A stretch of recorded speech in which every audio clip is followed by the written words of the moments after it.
C'est plus ça qui m'affecte que l'unanimité. Ça me blesse énormément. Humainement parlant, ça fait mal. Ça regarde absolument personne, ce que je fais avec ma vie, puis mon horaire, puis ma fille, rendue là, tu sais. Alors Valérie, dis-moi pourquoi est-ce que tu as accepté de participer à cette belle aventure qui est Big Brother? J'ai voulu participer à Big Brother parce que à la base, je suis vraiment une fan de l'émission. Fait que c'était sûr que si jamais on arrivait à mon nom, j'allais dire oui. Je suis quelqu'un qui aime beaucoup s'amuser dans la vie. Fait que moi, je voulais vraiment m'amuser. Je l'ai fait dans les challenges, je l'ai fait avec la maison, je l'ai fait avec les humains que j'ai rencontrés, puis je l'ai fait évidemment avec la mode aussi, avec la quantité de valises phénoménale que j'ai amenée. Mais ouais, je voulais vraiment m'amuser. C'était ça mon but premier. Pendant que tu as été partie pour cette aventure-là, il y a Marie-Ève Janvier à la radio qui a parlé de la pression que les mamans ont de plus se consacrer à la vie familiale qu'à leur travail. Elle était fâchée que tu reçoives des commentaires qui te critiquaient pour ton choix. Qu'est-ce que tu penses de ça? Mais premièrement, je suis tout à fait d'accord avec elle. Ça regarde absolument personne, ce que je fais avec ma vie, puis mon horaire, puis ma fille, rendue là, tu sais.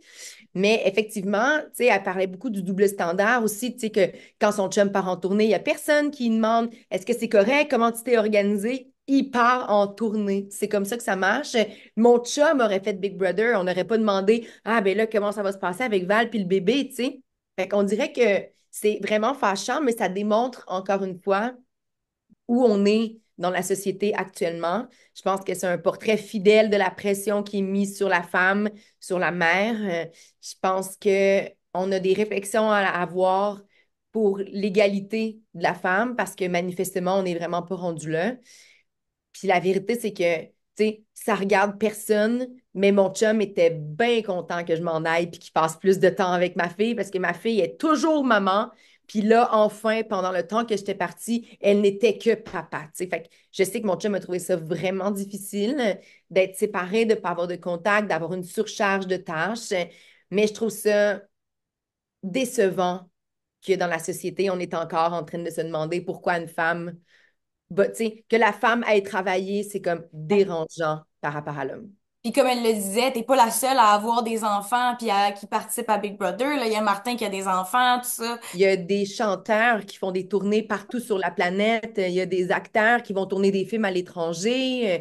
Tu sais, je veux dire, ça arrive. Mais tu sais, je veux dire, là, je parle de gens dans le domaine public du divertissement, mettons, tu sais. Mais il y a des gens qui travaillent loin de leur domicile qui vont dans le nord du Québec pour aller travailler puis faire des contrats. Puis, tu sais, on juge pas ce qu'ils font. Je comprends pas pourquoi il y aurait des jugements qui seraient imposés par rapport à quelqu'un qui décide d'aller avancer sa carrière puis de faire quelque chose. Tu sais, je suis pas allée au spa pendant 30 jours, là. Je suis allée travailler à Big Brother pendant 30 jours, tu sais. Quand t'es entrée dans cette aventure-là, t'étais pas seule, t'étais pas sans repère, t'avais Danick qui était avec toi. Est-ce que tu serais prête à dire que ça t'a désavantagé de l'avoir eu avec toi dans cette saison-là? Assurément. Oui. Autant ça m'a avantagé parce qu'avoir un vrai ami à Big Brother, ça n'existe pas, là, tu sais, tu peux faire confiance à personne. Fait que là, moi, j'avais cette personne-là de confiance à qui je pouvais tout dire parce que je savais qu'il ne me trahirait pas, parce que sinon, notre saison de radio allait être vraiment difficile. Fait que, tu sais, ça m'avantageait humainement parlant. Mais c'est sûr que par rapport au jeu, ça me nuit. Il le sait très bien. On en a parlé souvent. Puis, tu sais, il s'est sacrifié pour que je puisse continuer à jouer puis que mon jeu s'ouvre. Mais encore là, ma quatrième semaine, ma dernière semaine, on me parlait encore de Danick. On me disait encore que c'était dur de jouer avec moi à cause de Danick. Fait que c'est sûr que Liliane, Coco, Tom et moi, on a été désavantagés par la présence de Danick. Même si, quand il est parti, ça a enlevé une bonne parcelle de plaisir dans la maison. Là. Tu sais, Danick, c'est un être humain d'exception. Puis on aurait cru que t'aurais pu te sauver parce que cette semaine, t'étais pas sur le blog de base. Mais là, à cause des manigances de Coco, Liliane, tu t'es retrouvée sur le blog. Qu'est-ce que tu penses de cette situation-là? Je comprends les filles de s'être voulu de vouloir se sauver mutuellement. Tu sais, je veux dire, elles ont fait leur saison ensemble, puis elles n'ont pas nécessairement joué ensemble dans leur saison, mais là, cette saison-ci, elles ont comme besoin une de l'autre. Tu sais. Coco a besoin de Liliane, Liliane a besoin de Coco, puis tant et aussi longtemps qu'ils vont savoir les deux, ils vont pouvoir continuer à avancer.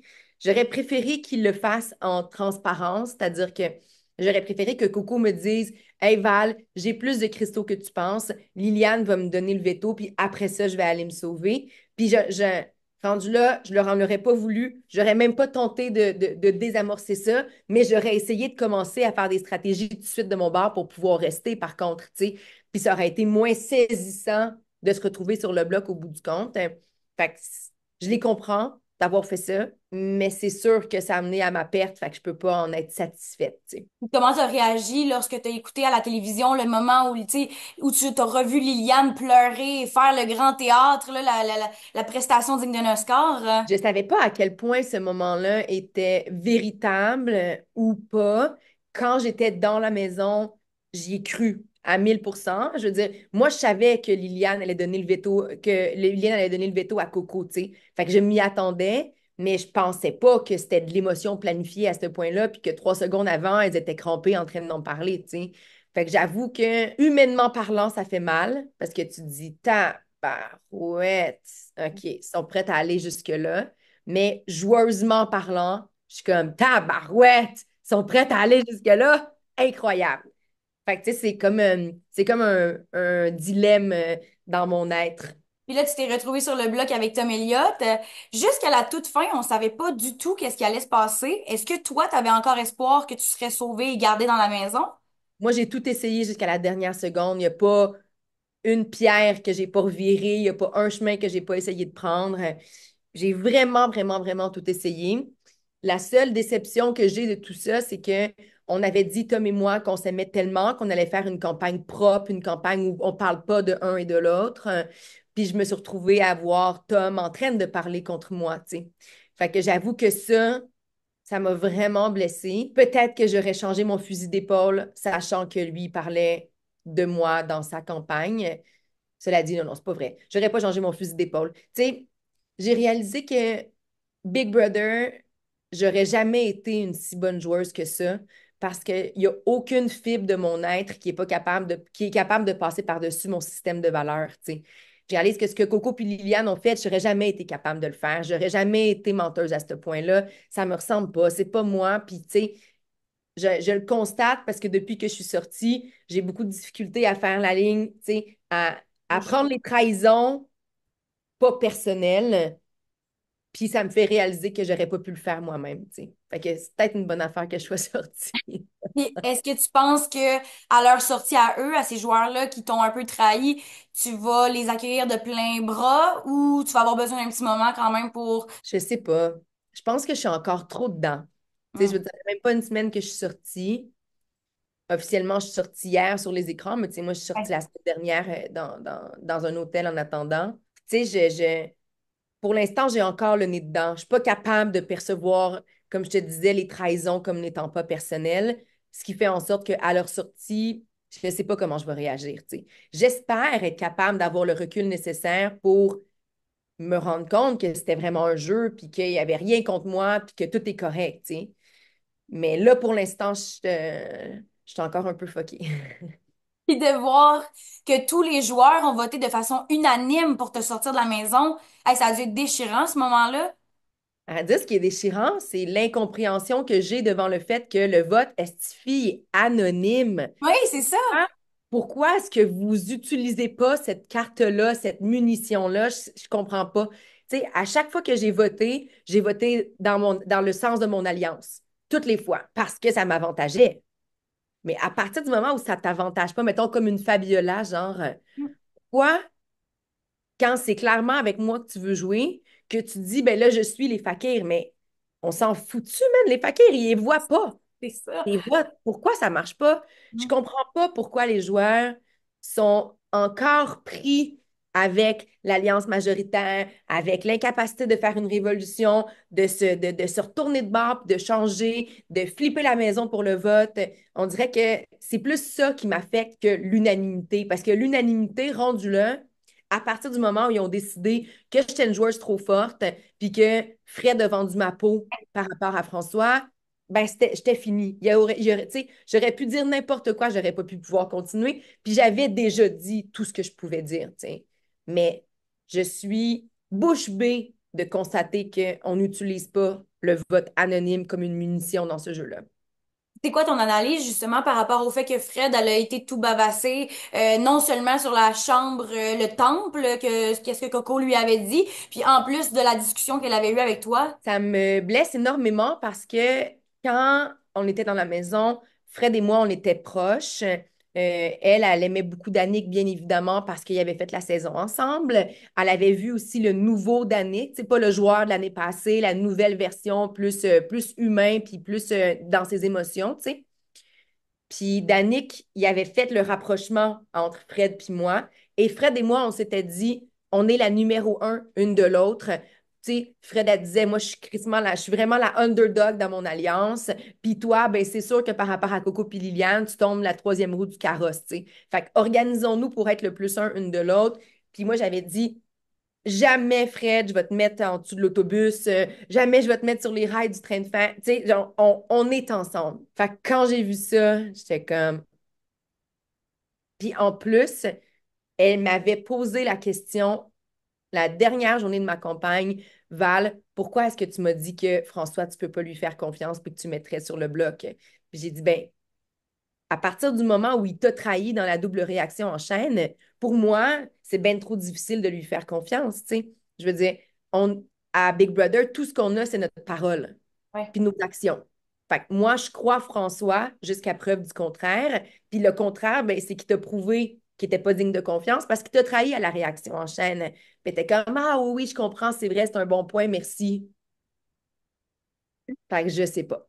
Puis François et Fred qui sont comme ça aussi, là, tu sais, c'est comme ça, est-ce que Mais tu le sais? comment tu peux accepter d'être comme ça avec quelqu'un qui va te trahir? Parce que François, ce jeu-là, il le connaît par cœur. Tu sais, je veux dire, dès qu'il va avoir la chance d'enlever Fredski, il va le faire, tu sais. Fait que je trouve ça dommage qu'elle n'ait pas considéré la confiance qu'on avait une pour l'autre comme un atout. Puis c'est François finalement qui est devenu son atout. Mais moi, je prédis que François, il va continuer à la trahir, tu sais. Puis dirais-tu que le jeu à Fred en ce moment, il est pas propre? À vrai dire, le jeu à Fred, il est incompréhensible en ce moment-là. Parce qu'elle travaille autant avec Coucou, Liliane puis Tom qu'elle travaille avec les fakirs. Cette semaine, avec les deux maisons, elle dit qu'elle veut foutre la merde. Mais comment tu vas foutre la merde? Avec qui? Je comprends pas. Fait que moi, en ce moment, sa lecture de jeu, j'en ai aucune idée. Fait qu'avec les deux maisons, justement, on en parle. Est-ce que tu as quand même une idée de qu'est-ce qui va se passer, des choix de Amy, des choix de Fred? Je pense que les fakirs sont tellement dominants actuellement que s'ils ont la possibilité d'éliminer Coco, Liliane ou Tom, c'est sûr que c'est ça le prochain move, tu sais. Je sais pas pourquoi la révolution marche pas, je sais pas pourquoi cette idée de changer les choses marche pas. Je pense que j'espère que Fredski va essayer, mais je vois pas comment on pourrait réussir avec le trifecta des trois boys, tu sais. Je veux dire, ils sont trop forts, sont trop présents, ils ont trop d'emprise sur la maison. Fait que la twist des deux maisons, la bonne nouvelle, c'est qu'il y a deux personnes qui vont partir, puis une maison peut pas parler avec l'autre maison. Fait que ça, c'est chouette parce qu'ils vont voir leur propre destin. Quand tout le monde va se retrouver, en théorie, il va y avoir des gens qui vont être partis, qui vont être déçus parce que des gens sont partis, ce qui fait en sorte que là, ça pourrait devenir vraiment intéressant, tu sais. Mais si les fakirs continuent puis que l'alliance majoritaire continue à faire ses affaires, ça va continuer à être plat. Il y a aussi le fait que Liliane a amené ses cristaux avec elle dans cette maison-là. Hâte de voir qu'est-ce que ça va changer, si elle va s'en servir et tout. Toi, Valérie, qu'est-ce que tu as ramené dans tes valises? Moi, je suis vraiment contente de ne pas être dans le Moses de camping. Puis je te dirais que quand Marimé me l'a annoncé, j'étais comme OK, il est où mon sac? Je m'en vais d'ici. Ciao, bye. Moi, j'ai pas le goût de vivre là-dedans. Je fais pas de camping dans la vraie vie. C'est pas vrai que je vais en faire à Big Brother. Mais j'avoue que j'aurais été plutôt saisie, là. Mais tu sais, mes vêtements étaient tous sous vide dans des petites pochettes individuelles en plastique. Fait que, tu sais, j'aurais pris une montagne de vêtements, je l'aurais mis dans ma valise. J'aurais sûrement pris des protéines parce que je me connais assez pour savoir que je vais toujours avoir faim sinon. Mais j'aurais complètement capoté, là. Tu sais, la toilette chimique puis la petite baignoire, là, comme douche, Ah, c'est terrible. C'est terrible. c'est un cauchemar. Puis il y a eu beaucoup de spéculations concernant pourquoi tu avais amené beaucoup de valises comme ça. Je connais la raison, c'est pour tes looks de Emily in Paris, tout ça. Est-ce que quand même il y avait une autre raison de tu disais les joueurs vont pas me mettre sur le bloc parce que j'ai trop de valises puis ils vont avoir pitié de moi? J'ai même pas pensé à ça une seconde, peux-tu t'imaginer? Moi, ma seule vision, c'était tant qu'à avoir une caméra sur moi, 24 heures sur 24, 7 jours sur 7. Moi, la mode, c'est mon plus grand échappatoire. C'est la meilleure manière pour moi de m'amuser. À chaque fois que je m'habille, je deviens quelqu'un. Tu sais, je veux dire, je deviens une fille western, je deviens une grande dame avec une robe, tu sais. Fait que pour moi, comme, puisque j'aime ça, m'amuser puis jouer, la mode, c'est la plus belle manière de le faire. Puis là, j'avais rien que ça à faire, m'habiller, puis me faire les cheveux pour aller avec. Puis, tu sais, fait que pour moi, c'était comme, c'était comme le jeu à l'intérieur du jeu. Fait que j'ai pensé à aucune stratégie. Ça serait me donner beaucoup trop de crédit que de dire, ah oui, j'avais réfléchi à ça. Zéro. J'ai juste une styliste complètement extravagante, puis le goût de m'amuser avec la mode. Fait que c'est vraiment ça. Puis, tu sais, ceux qui disent que c'est de la surconsommation, sachez que c'était tous mes vêtements à la base. On a acheté quelques petits trucs par-ci, par-là. On a juste comme bien enligné ça pour que les looks soient le fun. Mais non, c'était purement du plaisir. Comment est-ce qu'on t'avait dit d'en amener, d'en apporter avec toi au départ? Deux valises! Wow, ça c'est bon. Je sens que tu vas t'en faire parler longtemps de ces fameuses C'est valises-là. sûr. C'est sûr. Mais tu sais, on dirait que ça me faisait rire, hein. Est-ce que je me rappelle le matin de Big Brother, texter la production puis dire ouais, ouais, ouais, ouais, ouais. Comment vous dire ça? J'ai vraiment beaucoup de stock. Puis l'entente avec la production, c'était OK, garde, on dit à tout le monde deux valises parce que pour l'espace de rangement, il faut être équitable. Fait qu'à partir du moment où tout le monde a rangé son stock, Val, s'il reste de l'espace dans la penderie, c'est à toi. Fait que j'ai laissé tout le monde installer leur stock. J'ai ouvert toutes les portes, tous les tiroirs, puis tout ce qui restait, je l'ai pris. Fait que, tu sais, moi, je me suis vraiment bien amusée. Mais là, par contre, pour ma styliste vienne chez nous parce que va falloir replacer ça quelque part. Puis la production s'en est quand même bien servi de tout ça parce que ça a fait des méchants Oui. bons bouts télévision, là. Ah ouais. Oui, puis tu sais, je veux dire, je pense qu'à partir du moment où je suis arrivée avec le plus de valises de l'histoire de Big Brother Célébrité, ils se disaient OK, OK. amusons-nous avec ça, c'est la vie. Pour conclure, Valérie, j'ai un petit jeu, c'est qui. Fait que dans le fond, je vais te demander des questions comme qui, quel est le joueur, qui ou Oui. quoi. Puis fais juste me donner une petite explication courte de ta réponse. Ça te tente? C'est parfait. Super. Alors, qui est le joueur le plus stratégique? Ah, c'est Jean-Tom. Parce que Jean-Tom, c'est le stratège par excellence, parce qu'il consomme énormément de télé-réalité, autant Big Brother que Survivor. Il travaille même sur la production de Survivor. Jean-Tom, c'est lui qui call les shots, c'est lui qui a fait l'alliance majoritaire. C'est définitivement lui. Mis à part Danick, qui a été ta plus belle connexion? Ah, je dirais que c'est Fabiola. Hmm. Fabiola, autant on a vécu un moment excessivement difficile avec la double réaction en chaîne, mais elle savait à quel point l'humain, je capotais dessus, tu sais. Puis ça a comme été dur de passer par-dessus le rejet que je lui avais fait vivre avec la double réaction en chaîne. Mais rapidement, elle a constaté que c'était une décision de game. J'en devais une à Barnève. On avait une entente ensemble. Puis je lui ai donné ça pour démontrer aux autres joueurs que j'étais loyale. Mais la connexion humaine avec Fabiola est trop extraordinaire. Je capote sur cette fille-là. Quel est le joueur avec lequel tu as eu le moins d'affinité? C'est dur à dire.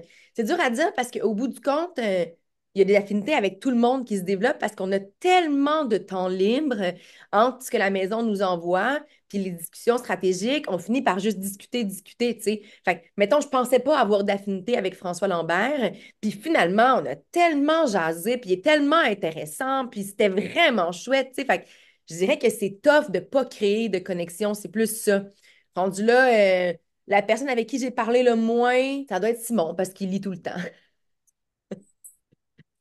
Qui est le futur gagnant? J'ai de la misère à imaginer un monde où c'est pas Martin, Jean-Tom ou François qui gagnent. Genre, c'est un trifecta, c'est un boys club. On dirait que les gens n'osent pas aller contre eux. Ça fait que j'ai de la misère à imaginer que ce serait pas eux. Qui est le prochain à être éliminé? Dans ce cas-là, ça peut être les deux prochains puisqu'on sait que sont deux Hey. à sortir, là. Ben, il y a une chose qui est certaine, c'est qu'à partir du moment où les fakirs continuent d'écouter les fakirs puis qu'on n'est pas capable de faire de la place à d'autres choses, ben, c'est Coco, Liliane puis Tom. Qui a le pire jeu stratégique? Hmm. Prediki a le pire jeu stratégique, mais aussi le meilleur jeu stratégique, tu sais, parce que comme est en alliance avec tout le monde l'aime beaucoup, mais personne tripe dessus au point où ils vont se, se pénaliser pour elle, tu sais. Fait que autant c'est extraordinaire comme jeu parce qu'elle est avec tout le monde, puis autant c'est un couteau à double tranchant parce que si tout le monde réalise qu'elle est avec tout le monde, ça va mal aller. C'est ce qui conclut notre entrevue aujourd'hui. Valérie, tu retournes à la radio. Tes collègues, je pense qu'ils t'attendent beaucoup aussi. Ils ont suivi ça. Est-ce que tu as Ben, hâte d'y retourner? ouais, ouais, ouais, vraiment. Là, j'ai besoin comme d'une semaine complète pour remettre mes pieds au sol, me regrounder. Je trouve que tout ici va vite puis c'est mélangeant. Fait que je vais prendre une bonne semaine off. Puis après ça, j'ai vraiment très hâte. Je suis allée les voir ce matin, justement, mes amis d'amour à la radio. Puis j'ai hâte de reprendre mon poste. Est-ce qu'il y a déjà d'autres projets qui s'en viennent pour toi suite à Big Brother? Ben là, c'est la réponse classique. Oui, il y a d'autres projets dont je ne peux pas encore parler. On va rester à l'affût. Ça va être ma réponse Exactement. classique aussi. Merci beaucoup Exactement. d'avoir été avec moi, puis je te Moi, souhaite je te une remercie. sortie douce, puis on a hâte de te revoir, peu importe tes futurs, peu importe tes futurs projets, puis à bientôt. C'est fine, à bientôt.